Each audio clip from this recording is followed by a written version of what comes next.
السلام عليكم ورحمة الله وبركاته. وعليكم السلام.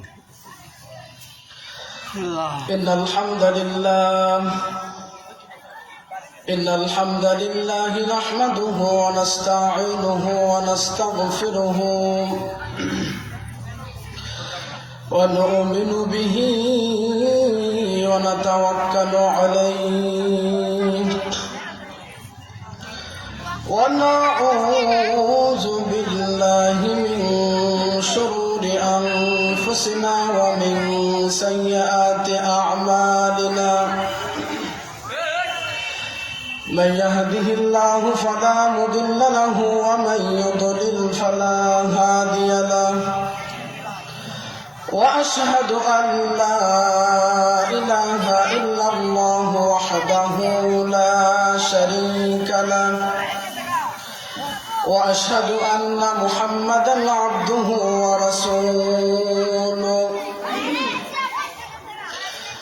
الذي أرسله بالحق بشيرا ونذيرا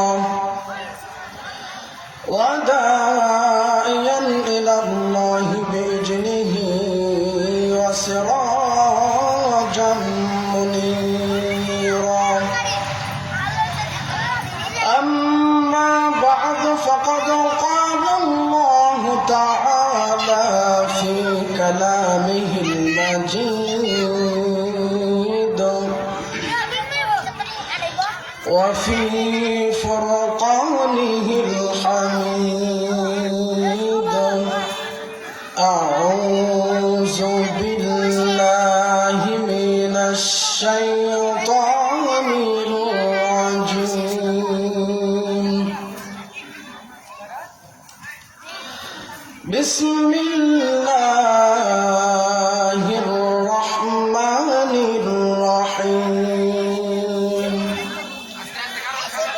قل هو الله أحد الله الصمد لم يلد ولم يولد ولم يكن له كفوا أحد. إن الله وملائكته يصلون على النبي يا أيها الذين آمنوا صلوا عليه وسلموا تسليما. اللهم صل على محمد وعلى آل محمد كما صليت على إبراهيم وعلى آل إبراهيم إنك حميد مجيد. اللهم بارك على محمد وعلى آل محمد كما باركت على إبراهيم وعلى آل إبراهيم إنك حميد مجيد. আলহামদুলিল্লাহ বেলগাছা চৌমোহিনী জামে মসজিদ এবং মালিক আব্দুল কুদ্দুস ফাউন্ডেশনের উদ্যোগে প্রথম বার্ষিক ইসলামী সম্মেলনের সম্মানিত সভাপতি, প্রধান অতিথি, মঞ্চে বসা উলামায়ে কেরাম, সামনে বসা মুসলমান ভাই ও বোনেরা, পর্দার অন্তরালের বোনেরা, আমরা আল্লাহ রাব্বুল আলামিনের প্রতি শুকরিয়া আদায় করে বলছি আলহামদুলিল্লাহ যে মালিক আমাদেরকে আজকের এই ইসলামিক মহাসম্মেলনে আসার বসার জন্য তৌফিক দান করে দিলেন। সে মহান মনিবের দরবারে আবারও খুশি হয়ে বলছি আলহামদুলিল্লাহ। আপনারা খুশি তো নাকি? আজকের এই মহাসম্মেলনে এসে আপনারা খুশি না? তাহলে তো একটু জোরে সোরে বলা দরকার আলহামদুলিল্লাহ। এই পৃথিবীর মধ্যে শ্রেষ্ঠতম জায়গা হচ্ছে এই কোরআন হাদিসের, যেখানে কোরআন হাদিস থেকে কথা বলা হয়, সেই জায়গা হচ্ছে আল্লাহর কাছে সবচেয়ে বেশি প্রিয়। আর যেখান থেকে বক্তা কথা বলে, যে কিতাব, যে বই, আল কোরআন এন্ড বিশ্বনবী সাল্লাল্লাহু আলাইহি ওয়াসাল্লামের হাদিস, এই কোরআনটা হচ্ছে আল্লাহ রাব্বুল আলামিনের কাছে সবচেয়ে শ্রেষ্ঠ একটি সম্পদ। আমরা দুনিয়াতে অনেক সম্পদ অর্জন করার পেছনে ছুটি, ধন সম্পদ অর্জন করি, জ্ঞান অর্জন করি, কিন্তু সব কিছুর তুলনায় আল্লাহর কাছে যে সম্পদটা বেশি প্রিয় সেটা হচ্ছে আল কোরআন। সুবহানাল্লাহ। রব্বুল আলামিন বলেন, কুল বিফাদলিল্লাহি ওয়া বিরাহমাতিহি ফাবিযালিকা ফালইফরাহু হুয়া খায়রুম মিম্মা ইয়াজমাউন। আল্লাহ রাব্বুল আলামিন বলছেন সূরা ইউনূসের 58 নম্বর আয়াতে, নবী আপনি বলুন, এই পৃথিবীতে মানুষ যা কিছু অর্জন করতে পেরেছে, যা কিছু পেয়েছে, সবকিছুর তুলনায় আমি আল্লাহর কাছে কোরআন শ্রেষ্ঠ। ফাবিযালিকা ফালইফরাহু হুয়া খায়রুম মিম্মা ইয়াজমাউন। আর এই কোরআন যারা পেয়েছে তারা যেন আমি আল্লাহর কোরআন নিয়ে আনন্দ করে। এই জন্য আমরা এখানে এসে বসতে পেরেছি। আল্লাহ রাব্বুল আলামিন আমাদেরকে বসার তৌফিক দান করেছেন। আবার বলছি আলহামদুলিল্লাহ। বিশ্বনবী সাল্লাল্লাহু আলাইহি ওয়াসাল্লামের প্রতি দরুদ পড়ে আমরা আমাদের তেলাওয়াতকৃত আয়াতের দিকে সরাসরি চলে যাব ইনশাআল্লাহ। আমরা সবাই পড়ছি সাল্লাল্লাহু আলাইহি ওয়াসাল্লাম। সম্মানিত উপস্থিতি, আমার সময় ফিক্সড করা বলে দিয়েছে, সেই মোতাবেক আমি আমার তেলাওয়াতকৃত আয়াতের দিকে চলে যাচ্ছি। চলুন আমরা সরাসরি কোরআন থেকে কয়েকটা কথা শুনি। কারণ বিশ্বনবী বলছেন, মান ক্বালা বিহি সাদাকা, যে ব্যক্তি কোরআন থেকে কথা বলে সে সত্য কথা বলে। কোরআন থেকে যে কথা বলে সে কি বলে? সত্য কথা বলে। ওমান হাকামা বিহি আদিলা, যে ব্যক্তি এই কোরআন দিয়ে বিচার করে সে ন্যায় বিচার করে। অতএব এই কোরআন দিয়ে যারা বিচার ফায়সালা করবে তারা ন্যায় বিচার করবে। আল্লাহ রাব্বুল আলামিন সমস্ত বিচার ফায়সালাগুলো কোরআন থেকে করা তৌফিক দান করুক করে আমিন। আমি আমার শুরুতে কোরআনুল কারীমের আমপারা অর্থাৎ 30 পারা থেকে ছোট্ট একটি সূরা তেলাওয়াত করেছি। সূরাটির ধারাক্রম অনুসারে 112তম সূরা, 30 পারায় অবস্থিত। কোরআনের এই সূরাটির অর্থ হচ্ছে একত্ববাদ। আজকে আমার বড় ভাই ফরাদ রাজা, মৌলানা ফরাদ রাজা ভাই 3টি বিষয়ের কথা বলেছিলেন, তাওহীদ, রিসালাত, আখিরা। এই 3টি বিষয়ে তিনি সংক্ষিপ্তভাবে টাচ দিয়েছিলেন। তো সেখানে একটি বিষয় হচ্ছে তাওহীদ, একত্ববাদ, ওয়াননেস অফ দ্য ক্রিয়েটর। স্রষ্টা যে একজন, এতে কোনো সন্দেহ আছে? নাই।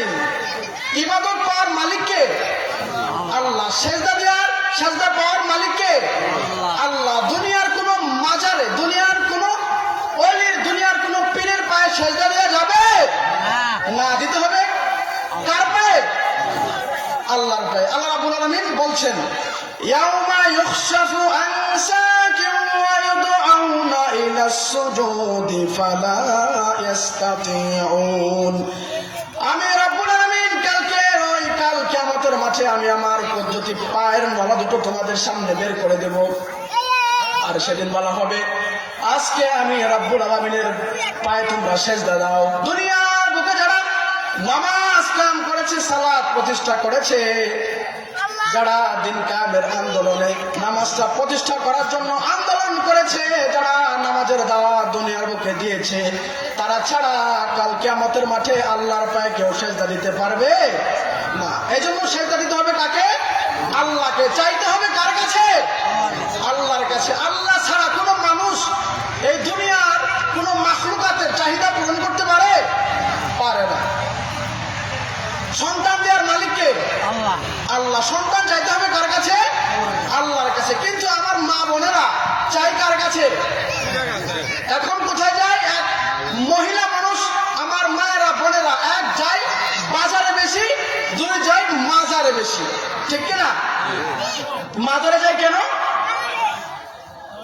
যাদের সন্তান হয় না এরা মাজারে যায়। সন্তান দেওয়ার মালিককে আল্লাহ। কোন মানুষ, কোন মাজারের পীর মুরিদ সন্তানের কনফার্ম দিতে পারে? পারে না। পারে কে? আল্লাহ রাব্বুল আলামিন। আল্লাহ রাব্বুল আলামিন বলছেন ইয়াহাবু লিমান ইয়াশাউ ইনাসান ওয়া ইয়াহাবু লিমান ইয়াশাউ যুকুর আও ইউজাউবিজুহুম যুকরানা ওয়া ইনাসা ওয়া ইয়াজআলু মান ইয়াশাউ আকিমা ইন্নাহু আলিমুন কাদির। আল্লাহ ডেকে বলছেন আমি এমন এক সত্তা, আমি যারে চাই তারে ছেলে দেই, আমি যারে চাই তারে মেয়ে দেই, আমি যারে চাই না তারে ছেলেও দেই না মেয়েও দেই না। তিনি কে? আল্লাহ। আল্লাহ রাব্বুল আলামিন ছেলেও দেন মেয়েও দেন, কাউকে ছেলে দেন কাউকে মেয়ে দেন, কাউকে ছেলেও দেন কাউকে মেয়েও দেন, কাউকে ছেলেও দেন না কাউকে মেয়েও দেন না, বন্ধা করে রাব্বুল আলামিন রেখে দেন। এজন্য চাইতে হবে কার কাছে? আল্লাহর কাছে। তাওহীদ, ওয়াননেস অফ দ্য ক্রিয়েটর, স্রষ্টা যে একজন, এতে আমরা কোনো সন্দেহ পোষণ করি না। যারা মুমিন তারা আল্লাহকে বিশ্বাস করে, মুত্তাকি বান্দারা আল্লাহকে বিশ্বাস করে। ক্ষমতা একজনের, তিনি কে? আল্লাহ। তিনি ক্ষমতা যাকে ইচ্ছা তাকে দেন, যাকে ইচ্ছা তাকে সম্মান দেন, যাকে ইচ্ছা তাকে সম্মানও দেন না ক্ষমতাও দেন না। তিনি কে? আল্লাহ। তো চলুন আমরা কোরআন থেকে সরাসরি কয়েকটা কথা শুনি। এই সূরাটা নাজিলের একটা ব্যাকগ্রাউন্ড আছে, শানে নজুল আছে। কেন, কোন সিচুয়েশনে এই সূরাটা নাজিল হলো? সূরাটি মাক্কি সূরা। কি সূরা? মাক্কি সূরা। মক্কায় বিশ্বনবী সাল্লাল্লাহু আলাইহি ওয়াসাল্লামের প্রতি এই সূরাটি নাজিল হয়। বিশ্বনবী সাল্লাল্লাহু আলাইহি ওয়াসাল্লাম যখন আল্লাহর নামে আল্লাহর দাওয়াত দিতে লাগলেন, তাওহীদের দাওয়াত যখন মানুষের মাঝে দিতে লাগলেন, তখন কিছু মক্কার মানুষেরা, কুরাইশরা বিশ্বনবী সাল্লাল্লাহু আলাইহি ওয়াসাল্লামকে এসে বলছে, ও মুহাম্মদ, ও আব্দুল্লাহর বেটা মুহাম্মদ, তুমি যে আল্লাহর দাওয়াত মানুষের মাঝে দাও, যে আল্লাহর কথা সারাদিন মানুষের মাঝে পৌঁছাও, সারাদিন সারা রাত আল্লাহকে ডাকো, সারাদিন কোরআনের কথাগুলো, আল্লাহর কথাগুলো মানুষের মাঝে ছড়িয়ে দাও, তোমার ওই আল্লাহর বংশ পরিচয় আমাদের কাছে দাও। ওই আল্লাহর একটা বংশ পরিচয় থাকা দরকার, কারণ আমাদের বাবা আছে, দাদা আছে, আমাদের বংশ পরিচয় আছে। এইভাবে তোমার আল্লাহর কি বংশ পরিচয় আছে? আল্লাহর পরিচয়টা আমাদেরকে দাও। বিশ্বনবী সাল্লাল্লাহু আলাইহি ওয়াসাল্লাম তিরমিজির 3364 নম্বর বর্ণনায় বলছেন, যখন কুরাইশরা বিশ্বনবীকে এসে বলল, ও মুহাম্মদ, তোমার আল্লাহর পরিচয় দাও, বিশ্বনবী সাল্লাল্লাহু আলাইহি ওয়াসাল্লাম তাদের প্রশ্নের উত্তরে কোনো জবাব দিলেন না। সাইয়েদনা জিবরাইল আলাইহিস সালাম বিশ্বনবী সাল্লাল্লাহু আলাইহি ওয়াসাল্লামের কাছে এসে বলছে, ইয়া রাসূলুল্লাহ, আপনি তাদের প্রশ্নে ঘাবড়ে যাবেন না, ভয় পাওয়ার কোনো কারণ নাই, রাগান্বিত হওয়ার কোনো কারণ নাই। তাদের প্রশ্নের মোতাবেক তাদের প্রশ্নের উত্তরটা আপনি দিয়ে দেন। তাদের প্রশ্নের উত্তর দেওয়ার জন্য রাব্বুল আলামিন ছোট্ট একটি পূর্ণাঙ্গ সূরা নাজিল করে দিয়েছেন। আপনি তাদের উত্তরে বলুন, কুল হুয়াল্লাহু আহাদ আল্লাহুস সামাদ লাম ইয়ালিদ ওয়া লাম ইউলাদ ওয়া লাম ইয়াকুল লাহু কুফুয়ান আহাদ। বিশ্বনবী সাল্লাল্লাহু আলাইহি ওয়াসাল্লাম তাদের উত্তরে বলে দিলেন, কুল হুয়াল্লাহু আহাদ, আল্লাহ হচ্ছেন একজন। নবী আপনি বলুন, হুয়াল্লাহু আহাদ, আল্লাহ হচ্ছে একজন, তার কোনো বাবা দাদা নাই, তার কোনো বংশ পরিচয় নাই। সুবহানাল্লাহ। আবার কিছু মক্কার কুরাইশরা এসে বলল, ও মুহাম্মদ, আমাদের বাড়ির আসবাবপত্রগুলো কাঠের তৈরি, বিভিন্ন আলমারি শোকেস কাঠের তৈরি, তোমার আল্লাহ কিসের তৈরি? তখনও জিবরাইল আলাইহিস সালাম এসে বলছে, নবী আপনি রেগে যাবেন না, তাদের প্রশ্নের উত্তরে আপনি বলে দেন, কুল হুয়াল্লাহু আহাদ, আল্লাহ হচ্ছে এক। তাদের উত্তরে, তাদের প্রশ্নে কড়া জবাব আপনি দিয়ে দেন, কুল হুয়াল্লাহু আহাদ, আল্লাহ হচ্ছে একজন, তার কোনো বংশ পরিচয় নাই, তিনি আল্লাহ, তিনি একজন, তার কোনো সন্তান নাই। আছে? আল্লাহ একজন। এই সিচুয়েশনে, এই প্রেক্ষাপটে এই ছোট্ট সূরাটি নাজিল হয়। বিশ্বনবী সাল্লাল্লাহু আলাইহি ওয়াসাল্লাম, আল্লাহ রাসূল সাল্লাল্লাহু আলাইহি ওয়াসাল্লাম একদিন রাতে সাহাবীদেরকে বলছেন, ও আমার সাহাবারা, আবু সাঈদ খুদরি রাদিয়াল্লাহু তাআলা আনহু থেকে বর্ণিত, তিনি বলেন বিশ্বনবী সাল্লাল্লাহু আলাইহি ওয়াসাল্লাম বলেছেন, বুখারীর 5015 নম্বর হাদিস এসেছে, বিশ্বনবী সাল্লাল্লাহু আলাইহি ওয়াসাল্লাম বলছেন, তোমাদের মাঝে এমন কোন ব্যক্তি আছো কি প্রত্যেক দিন রাতে যখন তোমরা শোতে যাও, ঘুমাতে যাও, প্রত্যেক দিন কোরআনের 1/3 তেলাওয়াত করে কি তোমরা ঘুমাতে যেতে পারবে? অর্থাৎ 30 পারার মধ্যে 10 পারা প্রতিদিন তোমরা তেলাওয়াত করে কি ঘুমা যেতে পারবে? সাহাবারা বলেন, ইয়া রাসূলুল্লাহ, আমাদের জন্য তো এটা কষ্ট হয়ে যায়, বিরাট ব্যাপার, আমরা তো পারবো না। বিশ্বনবী সাল্লাল্লাহু আলাইহি ওয়াসাল্লাম বলছেন, এমন একটা সূরা আছে, তোমরা যদি পড়তে পারো তাহলে সুলুসুল কোরআন, কোরআনের 3 ভাগের 1 ভাগ, অর্থাৎ 30 পারার মধ্যে 10 পারা সওয়াব আল্লাহ রাব্বুল আলামিন তোমাদের আমলনামায় ঢুকিয়ে দিবে। সুবহানাল্লাহ। 1/3 অফ দ্য বুক, সুলুসুল কোরআন, কোরআনের 3 ভাগের 1 ভাগ। আর এই সূরাতে আল্লাহ রাব্বুল আলামিন তাওহীদের বর্ণনা যেভাবে দিয়েছেন, অন্য কোরআনুল কারীমের মধ্যে পূর্ণাঙ্গভাবে কোন সূরাতে রাব্বুল আলামিন এত সুন্দর করে তার পরিচয় দেন নাই। এজন্য অনেক মুফাসসিরে কেরাম বলেন, সুলুসুল কোরআন দ্বারা বিশ্বনবী বলেছেন যে এই কোরআনটা যদি আমাকে বলেন যে কোরআনে কি কি আছে, তাহলে 3 বাক্যে বলতে পারি, তাওহীদ, রিসালাত, আখিরাত। যেখানে যাবেন না কেন এই 3টা বিষয়ের আলোচনা পাওয়া যায়। যেহেতু এই ছোট্ট একটি সূরার মধ্যে আল্লাহ রাব্বুল আলামিন পূর্ণাঙ্গভাবে তার পরিচয় দিয়েছেন, তাওহীদের বাণী দিয়েছেন, তাই এই জন্য অনেক মুফাসসিরে কেরাম বলেছেন, এই জন্যই বোঝানো হয়েছে সুলুসুল কোরআন, কোরআনের 3 ভাগের 1 ভাগ। এই সূরার দার্স গুরুত্বপূর্ণ, খুবই জরুরিতম দার্স। প্রত্যেকটা মুমিনের, প্রত্যেকটা মুসলমানের এই সূরা থেকে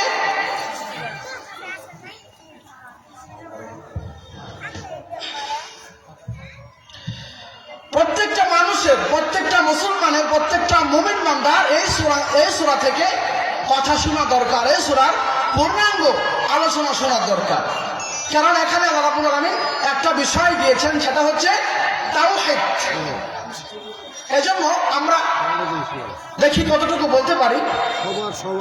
এই সূরাটা বিশ্বনবী সাল্লাল্লাহু আলাইহি সাল্লাম রুকিয়া করতেন 3 কুল, সূরা ইখলাস, সূরা নাস আর ফালাক, এই 3টা সূরা দিয়ে বিশ্বনবী সাল্লাল্লাহু আলাইহি সাল্লাম রুকিয়া করতেন।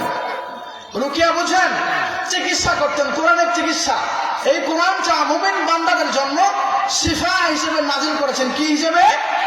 শিফা। আল্লাহ রাব্বুল আলামিন বলছেন, ওয়া নুনাজ্জিলু মিনাল কুরআনি মা হুয়া শিফাউন ওয়া রাহমাতুল লিল মুমিনিন ওয়া লা ইয়াজিদুজ যালিমিনা ইল্লা খাসারা। আল্লাহ রাব্বুল আলামিন সূরা বনী ইসরাঈলের মধ্যে বলছেন, আমি আমার মুমিন বান্দাদের জন্য কোরআনটা নাজিল করেছি শিফা হিসেবে।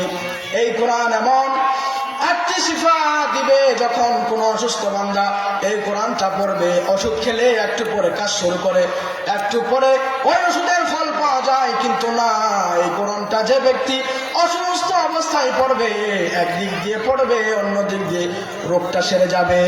সুবহানাল্লাহ। এই জন্য এই কোরআনের আমলগুলো করতে হবে। বিশ্বনবী সাল্লাল্লাহু আলাইহি ওয়াসাল্লাম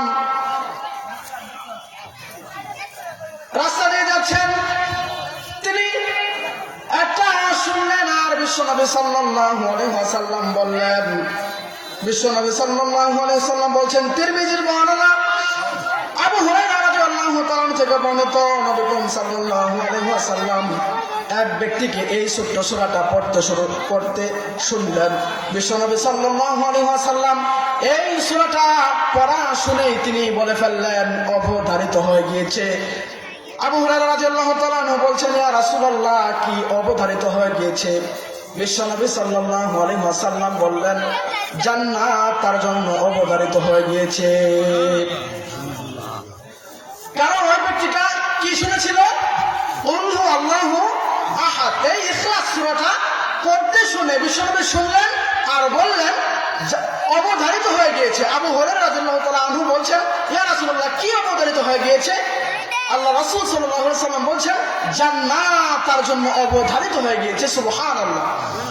এই জন্য এই সূরার আমল যদি আমরা করি, আমাদেরও ওই জান্নাতটা আমরা পেতে পারি না?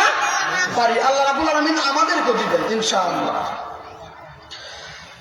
মা আয়েশা রাদিয়াল্লাহু তাআলা আনহা বিশ্বনবী সাল্লাল্লাহু আলাইহি ওয়াসাল্লামের কাছে যেয়ে বলে, ইয়া রাসূলুল্লাহ, শরীরটা একটু খারাপ, আমাকে একটু রুকিয়া করুন, আমাকে একটু রুকিয়ার পদ্ধতি বলে দেন।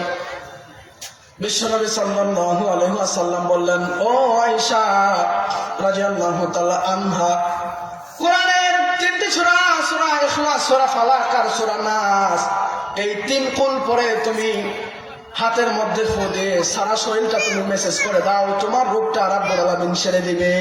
সুবহানাল্লাহ। এই জন্য এই সূরা দিয়ে রুকিয়া করতে হবে। কোন তাবিজ ঝুলানো যাবে না। যাবে? তাবিজ ঝুলানো কি শিরক। এই সাথে মুসলমানের কোনো সম্পর্ক থাকতে পারে না। এই জন্য এই সূরাগুলো আপনি পরে আপনার সন্তানকে ফু দিয়ে দেন, এই সূরাগুলো দিয়ে রুকিয়া করেন। তাবিজের সঙ্গে আমাদের কোনো সম্পর্ক থাকতে পারে না। বিশ্বনবী সাল্লাল্লাহু আলাইহি ওয়াসাল্লাম কুবার মসজিদের জন্য একজন ইমাম নির্ধারণ করেছিলেন। এই কুবা মসজিদের ইমাম প্রত্যেক রাকাতে, যে রাকাতগুলোতে, যে ওয়াক্তগুলোতে কোরআনের আয়াতগুলো উচ্চস্বরে পাঠ করা হয়, কোন ওয়াক্তে উচ্চস্বরে পাঠ করা হয়? 3 ওয়াক্তে উচ্চস্বরে পাঠ করা হয়, ফজর, মাগরিব আর ইশা। প্রত্যেক ওয়াক্তে, প্রত্যেক দিন এই কুবার ইমাম বিশ্বনবী সাল্লাল্লাহু আলাইহি ওয়াসাল্লাম কুবার মসজিদের জন্য যে ইমামটাকে সেট করেছিলেন, এই ইমাম প্রত্যেক ওয়াক্তে, প্রত্যেক দিন সূরা ফাতিহা পড়ার পরেই এই সূরা ইখলাসটা সে পাঠ করত। সাহাবারা প্রত্যেক দিন সূরা ফাতিহা শোনার পরেই ইখলাস শুনত। কুল হু আল্লাহু আহাদ, এই সূরা দিয়েই তিনি আবার আরম্ভ করতেন, পরে একটা মিলে একটি সূরা পাঠ করতেন। যখন অনেক দিন চলে গেল, তখন সাহাবারা বলল, ও ইমাম সাহেব, আপনি কি এই সূরা ইখলাস ছাড়া অন্য কোন সূরা পড়তে পারেন না? প্রত্যেক ওয়াক্তে, প্রত্যেক দিন সূরা ফাতিহার পর আপনাকে এই সূরা ইখলাসটা পাঠ করতে হয় কেন? আর পাঠ তো করেনি। আপনি কি মনে করেন না এই সূরা দিয়েই নামাজ সম্পূর্ণ হয়ে যাবে? এই সূরা পড়ার পর আপনি মিলিয়ে কেন পড়েন? আর একটা সূরা কেন মিলিয়ে পড়েন? ওই ইমাম বলছেন, এই সূরাটাকে আমি ভালোবাসি, এত ভালোবাসি, এই সূরাটাকে আমি ছেড়ে দিতে পারবো না। সাহাবারাও তাদের কোনো কথা নাই, কিন্তু তারাও কোনো কিছু করতে পারেন না। কারণ বাংলার জমিনের মতো সভাপতি সেক্রেটারির নিয়োগ দেওয়া ইমাম নয়, বিশ্বনবী নিয়োগ দিয়েছেন। চেঞ্জ করার জন্য দরকার কার? বিশ্বনবী সাল্লাল্লাহু আলাইহি ওয়াসাল্লামের দরকার। বিশ্বনবী কিছুদিন পর তাদের মাঝে আগমন করলেন কুবা মসজিদে। সাহাবারা বললেন, ইয়া রাসূলুল্লাহ, আমাদের জন্য যে ইমামটা নির্ধারণ করেছেন, এই ইমামটা এই কার্যকলাপ করে সূরা ফাতিহা পড়ার পর উচ্চ স্বরে, যে ওয়াক্তগুলোতে, যে নামাজে আমরা উচ্চ স্বরে কেরাত পাঠ করে বলি, পাঠ করে যে ওয়াক্তে আমরা উচ্চ স্বরে নামাজ পড়ি, প্রত্যেক রাকাতেই, ওই 3 রাকাতেই আপনার এই ইমাম সুউচ্চ স্বরে এই কোরআনুল কারীম তেলাওয়াত করে, ওই সূরা ইখলাস ছাড়া অন্য কোন সূরা দিয়ে পড়ে না, পড়লেও মিলিয়ে পড়ে। বিশ্বনবী বললেন, ও ইমাম, তুমি কেন এমন করো? রাসূল সাল্লাল্লাহু আলাইহি ওয়াসাল্লামের কথা মতো সাহাবা বলে, ইয়া রাসূলুল্লাহ, এই সূরাটাকে আমি বড্ড ভালোবাসি। বিশ্বনবী সাল্লাল্লাহু আলাইহি ওয়াসাল্লাম, যাও, এই সূরা চেঞ্জ করতে হবে না, আর ইমামতিও বাতিল যাবে না। প্রত্যেক দিন, প্রত্যেক যে 3 ওয়াক্তে তুমি সুউচ্চ কোরআন তেলাওয়াত করে পড়ো, ওই 3টা ওয়াক্তেই তুমি সূরা কুল হু আল্লাহু আহাদ দিয়ে নামাজ পড়বে, ইমামতি বাতিল হবে না।